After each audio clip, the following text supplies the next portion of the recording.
अधूरी दास्तान। रोशन ने आवाज लगाई, कौन है वहां? एक आवाज आई, तुम आओगे ना मुझसे मिलने?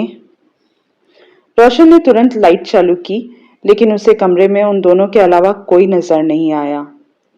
रोशन को पसीना छूटने लगा। उसने पानी पिया और लाइट ऑफ करके लेट गया। नींद तो उसे रात भर नहीं आई। अगले दिन सुबह उठकर तैयार होकर वो नीचे होटल रिसेप्शन पर आए। वहां उन दोनों ने आसपास किसी तालाब के होने की जानकारी मांगी। रिसेप्शन वालों ने थोड़ी थोड़ी दूर पर 3-4 तालाब होने का बताया। दोनों निकल गए उस तालाब की खोज में। दिन भर वो 3 तालाब देख चुके थे, पर उन्हें वो तालाब नहीं मिला। आखिर में वो पास के गांव पहुंचे और वहां भी उन्हें वो तालाब नहीं मिला। दोनों निराश होकर होटल वापस आने के लिए निकले। दिन भर से जिस कैब में घूम रहे थे, उसका ड्राइवर अब थोड़ी बातचीत करने लगा था। उसने रास्ते में एक जगह दिखाकर ऐसे ही बोला, साहब, बहुत पहले यहाँ भी एक बहुत बड़ा तालाब हुआ करता था। इतना बोला ही था कि गाड़ी की टायर पंक्चर हो गई। ड्राइवर गाड़ी का टायर बदलने में लग गया। प्रिया और रोशन आसपास देखने लगे। इतने में रोशन को एक पेड़ दिखा, लगभग उसके सपनों वाला पेड़। रोशन ने प्रिया का हाथ पकड़कर तेजी से उस पेड़ की तरफ ले गया। प्रिया, प्रिया, ये वही पेड़ है जो कल मैंने तुम्हें बताया था, वो सपनों वाला। यही वो छोटा सा मंदिर, बस यहाँ वो तालाब नहीं है, रोशन ने कहा। हो सकता है वो इस गांव की लड़की हो। गांव के अंदर चलकर पूछते हैं, प्रिया बोली। इतने में ड्राइवर ने भी आवाज दी कि दूसरा टायर लगा दिया है। रोशन ने ड्राइवर को कैब गांव के अंदर लेने को कहा। ड्राइवर ने कैब दुकान के पास रोकी। साहब, आप इस दुकान वाले से पूछ लीजिए, ये तो गांव के हर किसी को जानता होगा।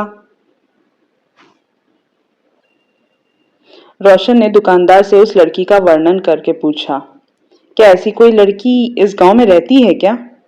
दुकानदार ने कहा, उसे इस बात की कोई जानकारी नहीं है, पर शायद गांव के सरपंच कुछ जानते होंगे।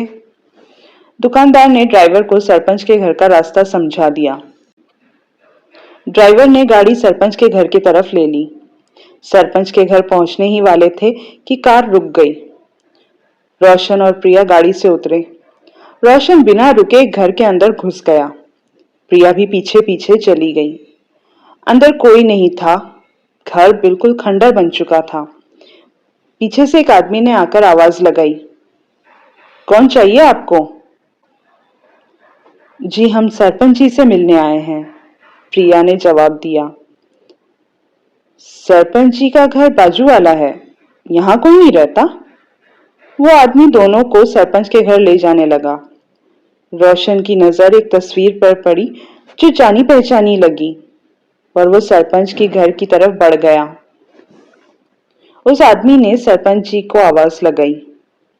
सरपंच घर से बाहर आए। रोशन और प्रिया ने उन्हें हाथ जोड़कर अभिवंदन किया। सरपंच ने उन्हें घर के अंदर बुलाया। दोनों को बैठने का कहकर सरपंच जी अंदर चले गए। दोनों घर को देखने लगे। दीवारों पर बहुत सी तस्वीरें लगी थी, शायद उनके बुजुर्गों की होगी। इतने में सरपंच जी ने नौकरों के हाथ से चाय भिजवाई। पीछे पीछे वो और उनकी पत्नी भी आए। दोनों ने चाय पी। सरपंच जी ने अब उनके आने का कारण पूछा, तो उसने बताया कि वो दोनों पति पत्नी हैं और यहाँ प्रिया की एक सहेली जो इस गांव में रहती है, उसे ढूंढने आए हैं। रोशन ने झूठ बोला, क्योंकि सच्चाई बताता तो कोई विश्वास नहीं करता। सरपंच जी ने बताया कि ऐसी कोई लड़की इस गांव में नहीं देखी। रोशन और प्रिया निराश हो गए। दोनों जाने के लिए निकले तो ड्राइवर ने बताया कि गाड़ी खराब हो गई है, शहर जाकर मैकेनिक लाना पड़ेगा, और अब रात भी हो गई है तो शहर जाना और फिर वहां से वापस आकर गाड़ी ठीक करवाना भी मुमकिन नहीं है। सरपंच जी ने तीनों को अपने घर पर रुकने को कह दिया। अब रोशन और प्रिया के पास भी कोई रास्ता नहीं था, तो दोनों ने सरपंच जी की बात मान ली। रात को सबने खाना खाया और सोने चले गए। आधी रात को रोशन और प्रिया को किसी के चीखने की आवाज आई और दोनों की नींद खुल गई। रोशन उठकर दरवाजे की तरफ बढ़ा। प्रिया ने उसे रोका। कहाँ जा रहे हैं आप? कोई आवाज आई। ऐसे लगा कोई मुझे आवाज दे रहा है, वही देखने जा रहा हूं। ऐसे किसी के घर घूमना अच्छा नहीं लगेगा, प्रिया बोली। हाँ, पर ये वही आवाज है प्रिया, रोशन ने कहा। कौन सी आवाज? कल रात को हमारे कमरे से आ रही थी। फिर कुछ आवाज आई, पर इस बार सिर्फ रोशन को सुनाई दी। देखा देखा प्रिया, फिर से वही आवाज। रोशन, मुझे तो कोई आवाज नहीं सुनाई दी। अब आप सो जाइए। रोशन सो गया। आधी रात को नींद खुली तो बाजू में प्रिया को उसने बैठा हुआ पाया। प्रिया के बाल खुले थे, वो रो रही थी। रोशन डर गया। प्रिया, तुम रो क्यों रही हो? क्या हुआ? रोशन ने उसका हाथ पकड़ा, लेकिन प्रिया सिसकियां लेकर रो रही थी। प्रिया पलंग से उतरी और कमरे के बाहर जाने लगी। रोशन भी प्रिया प्रिया आवाज लगाते हुए उसके पीछे जाने लगा। उसने प्रिया को बहुत रोका, पर वो नहीं रुकी। रोशन की आवाज से सरपंच के घरवाले भी उठकर आ गए। प्रिया चलते हुए दूसरे कमरे में घुस गई। सब उसके पीछे थे। प्रिया ने वहां रखी एक अलमारी खोली, कपड़ों के बीच में से एक डायरी निकालकर रोशन के हाथ में रख दी। फिर प्रिया अचानक से बेहोश हो गई। रोशन डर गया। उसने तुरंत प्रिया के चेहरे पर पानी छिड़का। प्रिया होश में आ गई। रोशन ने डायरी खोली, उसमें नाम लिखा था श्रावणी। रोशन ने सरपंच की तरफ देखा। सरपंच जी धीमी आवाज में बोले, श्रावणी उनके बड़े भाई की बेटी थी। बड़े भाई भाभी की मृत्यु के बाद श्रावणी को सरपंच जी ने उनके पास गांव बुलवा लिया था। एक लौती होने की वजह से श्रावणी बड़े लाड़ प्यार में पली थी। ये लाड़ कब जिद बन गया पता ही नहीं चला। इतने में डायरी के कुछ पन्ने अचानक तेजी से पलट गए और एक पन्ने पर जाकर रुक गए। रोशन ने वो पन्ना पढ़ना शुरू किया। उसमें लिखा था, आज मैं पहली बार यहाँ कॉलेज आई। कितना उबाऊ क्लास था, और उससे ज्यादा उबाऊ लोग। लेकिन वो एक था लाखों में, जिससे मेरी नजरें हट ही नहीं रही थी।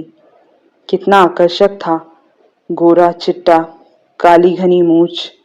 मेरे कॉलेज जाने का एकमात्र कारण बन गया है वो। दूसरा पन्ना। आज वो क्लास में मेरी बाजू में बैठा। ऐसा लगा जैसे शादी के मंडप में हम दोनों दूल्हा दुल्हन बैठे हैं। तीसरा पन्ना। आज मैंने उसको पेन लेने के बहाने छुआ। चौथा पन्ना। मेरे और उसके बीच में कोई नहीं आ सकता। उस विद्या को तो मैं उसके पास कभी नहीं आने दूंगी। रोशन ने डायरी पढ़ना रोककर सरपंच से पूछा कि ये किस लड़के की बात बार बार लिखी है? ये विद्या कौन है? विद्या का नाम सुनते ही सरपंच जी और उनकी बीवी रोने लगे और बताया कि वो हमारी बेटी थी। प्रिया ने हैरानी से देखा। श्रावणी और विद्या एक ही कॉलेज और एक ही क्लास में पढ़ते थे। उनकी क्लास में एक लड़का था, विनोद। श्रावणी विनोद को पसंद करने लगी थी। ये बात हम में से किसी को पता नहीं था, विद्या को भी नहीं। विद्या और विनोद एक दूसरे को कॉलेज से पसंद करते थे। कॉलेज खत्म होने के बाद विनोद के घर से विद्या के लिए रिश्ता आया। अच्छे घर का रिश्ता है सोचकर हमने शादी तय कर दी।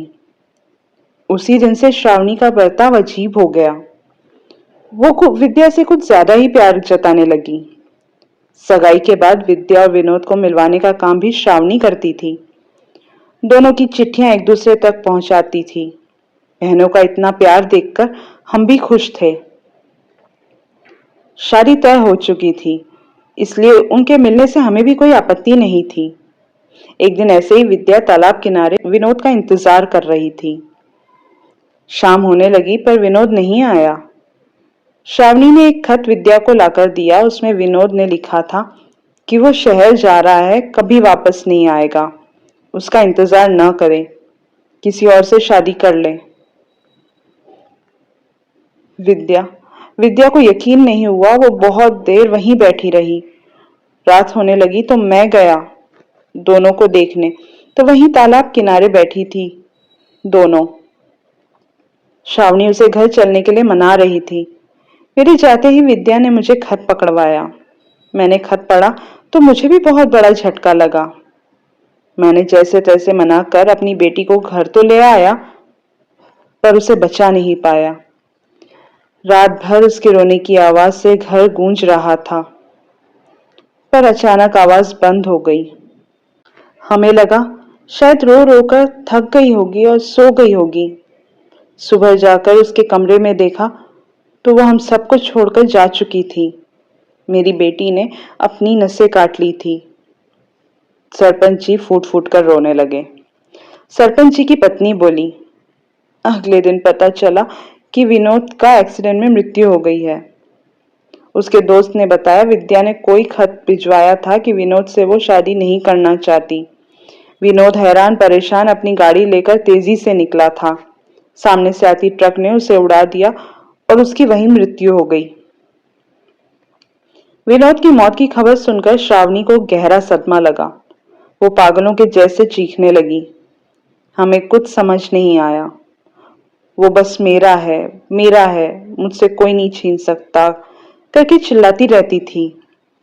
उसे पूरा घर परेशान हो गया था। ये पड़ोस वाला, वो हमारा ही घर है। हमने श्रावणी को वहां बंद करके रख दिया क्योंकि वो आने जाने वालों को, घर वालों को भी चोट पहुंचा रही थी। कुछ समय बाद उसका पागलपन इतना बढ़ गया कि हमने उसे पागलखाने भिजवा दिया, लेकिन वहां उसने भी अपने नसें काट ली और अब वो भी नहीं रही। इतने में रोशन को डायरी में एक तस्वीर मिली। सरपंच जी की पत्नी ने बताया एक उसमें श्रावणी है और दूसरी विद्या। विद्या वही पीली सलवार सूट, पीली चूड़ियां, झुमके पहने हुए थी। रोशन को अपनी आंखों पर विश्वास नहीं हुआ। उसने तस्वीर प्रिया को दिखाई। अगले दिन रोशन तालाब किनारे, जहां अब तालाब नहीं था, उसी जगह गया जहां विद्या विनोद का आखिरी बार इंतजार कर रही थी। अब वहां बेंच भी नहीं थी, तो रोशन नीचे बैठ गया। ये सब प्रिया और सरपंच जी का परिवार दूर से देख रहा था, पर सरपंच जी और उनकी पत्नी को कुछ समझ नहीं आ रहा था। रोशन वहां नीचे बैठकर बोला, विद्या, शायद मैं ही तुम्हारा विनोद था और शायद तुम मेरा ही इंतजार कर रही हो आज तक। हम दोनों के बीच गलतफहमी लाने की कोशिश की गई, लेकिन हम दोनों को ही एक दूसरे पर विश्वास था। तुम यहाँ इतने सालों से मेरा इंतजार कर रही हो। मैं आज तुमसे यहाँ मिलने आ गया। अब तो तुम खुश हो ना? अचानक तेज हवा चलने लगी, तो प्रिया ने रोशन को आवाज दी। रोशन उठकर आ गया। तब तक ड्राइवर ने कैब ठीक करवा ली थी। दोनों ने सरपंच और उनकी पत्नी से इजाजत ली और वापस होटल लौट आए। उस दिन के बाद से रोशन को कभी वो सपना नहीं आया। रोशन और प्रिया अब अपनी शादीशुदा जीवन में बहुत खुश हैं। ये कहानी इतनी ही। आप अभी सुन रहे थे लावण्या नायडू की आवाज में कहानी अधूरी दास्तान। फिर मिलेंगे किसी और कहानी में। नई कहानियों के लिए चैनल को सब्सक्राइब जरूर करें। धन्यवाद।